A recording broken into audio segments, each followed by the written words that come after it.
السلام علیکم ورحمۃ اللہ وبرکاتہ۔ محترم ناظرین کرام، آپ کو یہ جان کر بڑی خوشی اور مسرت ہوگی کہ جامعہ اسلامیہ دارالعلوم محمدیہ حمایت نگر کے زیر اہتمام ایک عظیم الشان جلسہ تکمیل حفظ قرآن و تقسیم اقساط بتاریخ 16 جنوری 2022 بروز اتوار صبح کو عمل میں آیا۔ ضلع ناندیڑ میں اپنی خاص پہچان اور ممتاز و منفرد شناخت رکھنے والا ادارہ جامعہ اسلامیہ دارالعلوم محمدیہ حمایت نگر میں امسال 67 خوش نصیب طلبہ کرام نے حفظ کلام پاک مکمل کیا۔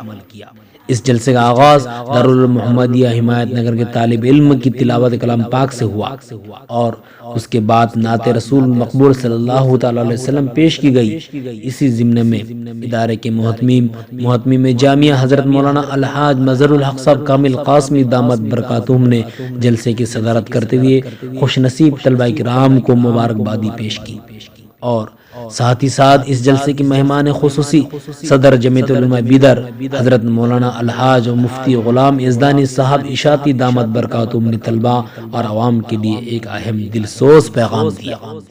اسی طرح سے مدرسے کے صدر المدرسین قاضی منیر الدین امجد صاحب قاسمی دامت برکاتہم اور مولانا رضوان احمد صاحب قاسمی دامت برکاتہم نے اپنی قیمتی نصائح سے طلبہ کو نوازا۔ اور اس جلسے میں حضرت مولانا عبد الملک صاحب مزاری دامت برکاتہم سابق استاد فقہ جامعہ حضا اور مولانا حامد آذر کاشفی محتمیم مرکز العلوم ناندیڑ اور حضرت مولانا مفتی ظاہر صاحب ناندیڑ، حاجی عثمان سیٹ ناندیڑ اور حاجی عبدالوحید سیٹ بھی اسٹیج پر جلوہ افروز تھے۔ واضح رہے کہ اس ادارے میں کم و بیش 450 سے زائد طلبہ اپنی علمی تشنیگی بجاتے ہیں۔ یہاں عربی اول سے عربی ہفتم تک کی تعلیم دی جاتی ہے۔